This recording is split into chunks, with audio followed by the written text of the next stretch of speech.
বাদশার দরবার থেকে আইসা তারা তাদের জায়গায় অবস্থান করতেছে আর চিন্তা করতেছে কি করলে পরে এই মুসলমানদেরকে হাবশা থেকে ফিরে নেওয়া যাবে। এখনো ষড়যন্ত্র, এখনো কি ষড়যন্ত্র করতেছে। তারা চিন্তা ভাবনা করে দেখলো এখন একটা সাম্প্রদায়িক দাঙ্গা লাগায় দেয়। কি লাগায় দেয়? সাম্প্রদায়িক দাঙ্গা। মক্কার এই কাফের লোকেরা হাবশায় গিয়া চিন্তা করছে এখন সাম্প্রদায়িক দাঙ্গা লাগাইতে দিব। সাম্প্রদায়িক দাঙ্গা এটা চিন্তা করছে, একটা লাগায়। তখন পরামর্শ করে তারা দেখছে যে বাদশা নাজদাসী খ্রিস্টান। বাদশা নাজদাসী কি খ্রিস্টান, আর যারা মক্কা থেকে এখানে হিজরত করে আসছে তারা হলো মুসলমান। ভেদাভেদ আছে না নাই? এই দুইজন দূত তখন আবার পরের দিন বাদশা নাজদাসীর কাছে গেছে, গিয়া বলে বাদশা গতকালকে যাদের ব্যাপারে আমরা অভিযোগ করছিলাম তারা দুষ্কৃতকারী, আপনি তো বুঝলেন না আমাদের কথা। আপনি কি জানেন? আশ্চর্য হয়ে যাবেন যদি জানেন, আমাদের আজকের কথাটা যদি জানেন। তো বলো। তারা আপনার ধর্মের বিরোধিতা করে। আপনার যে ধর্ম খ্রিস্ট ধর্ম, এই খ্রিস্ট ধর্মের বিরোধিতা করে। এরা আপনাদের নবী ঈসার বিরোধিতা করে। আপনার ধর্মকেও তারা মানে না, তাই নাকি? আপনার ধর্মের অপমান করে। সত্যি নাকি? জি হ্যাঁ। তো বাদশা খ্রিস্টান, স্বাভাবিকভাবে তার ধর্মের প্রতি তার টান আছে না নাই? হ্যাঁ, লাগছে না একটা পেজ। সর্বনাশ, আমার ধর্মের বিরোধিতা করে, আমার নবীর বিরুদ্ধে কথা বলে, তো এদেরকে তো রাখা যাবে না। এই ডাক তাদেরকে আবার। তখন তাদেরকে আবার রাজ দরবারে উপস্থিত করা হলো।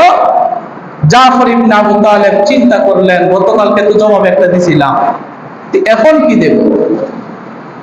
আজকে না জানি কোন কারণে ডাকে, তলব করছে।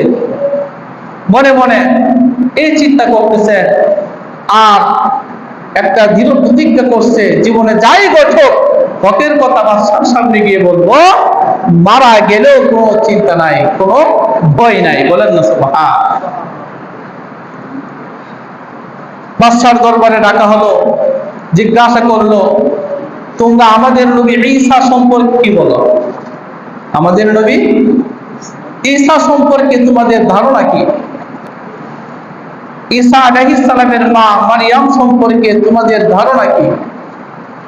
তখন জাফর ইবনে আবি তালেব রাদিয়াল্লাহু তাআলা আনহু বাদশার সামনে উচ্চ বাক্য না করে সঠিক পন্থায় কুরআনুল কারীমে হযরত ঈসা এবং মারিয়াম সম্পর্কে যা কিছু বলা হয়েছে কুরআন থেকে তেলাওয়াত করে এই মতাদর্শগুলো, তাদের সম্পর্কে মুসলমানদের আকীদা বিশ্বাস কি, তিনি কুরআনের তেলাওয়াত কইরা কইরা বাদশাকে বুঝায় দিলেন। বলেন সুবহানাল্লাহ।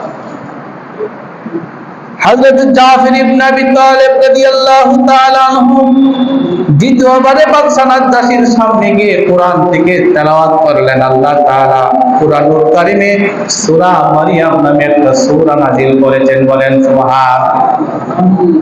সূরা মারিয়াম থেকে তেলাওয়াত শুরু করলেন, যিকরু রাহমাতি রাব্বিকা আবদাহু যাকারিয়া ইয নাদা রাব্বাহু নিদাআন খাফিয়া ক্বালা রাব্বি ইন্নী ওয়াহানাল আযমু মিন্নী ওয়াসতা'আলা আর-রাসু শাইবাও ওয়া লাম আকুম বিদুআইকা রাব্বি শাকিয়্যা। হযরত জাফর ইবনে আবু তালেব রাদিয়াল্লাহু তাআলা আনহু বাদশা নাজদাসীর দরবারে সূরা মারিয়ামের প্রাথমিক আয়াতগুলো যখন তেলাওয়াত করলেন, বাদশা নাজদাসী বুঝে ফেললেন তারা আমার ধর্মের ব্যাপারেও কোনো মন্দ কথা বলে না, আমাদের নবী ঈসা সম্পর্কেও কোনো মন্দ কথা বলে না, তারা ভালো মানুষ। জিজ্ঞাসা করলেন আমাদের ঈসা সম্পর্কে আকীদা কি?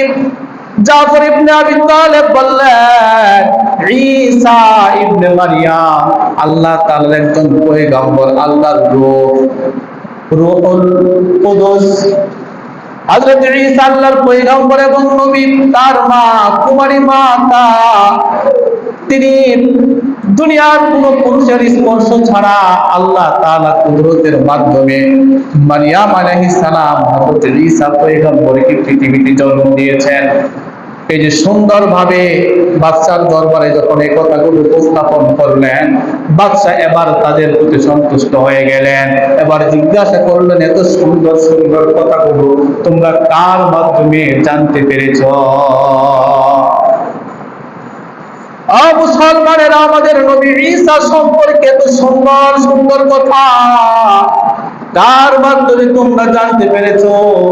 জাফর ইবনে আবি তালেব বললেন, বাদশা মহোদয়, ওই যে মহামানবের কথা বলেছিলাম, মক্কার জমিনে আল্লাহ তাআলা যে মহামানবকে আমাদের মধ্যে পাঠিয়েছেন, রাসূল আরবি মুহাম্মদুর রাসূলুল্লাহ সাল্লাল্লাহু আলাইহি ওয়াসাল্লাম আমাদেরকে জানায় দিয়েছেন আল্লাহ তাআলা প্রতিনিয়ত তার কাছে ওহী পাঠান, বার্তা পাঠান, ওহী পাঠান, কুরআন নাযিল করেন। কুরআন নাযিলের মাধ্যমে তিনি জানাইছেন ঈসা সম্পর্কে আমাদের আকীদা।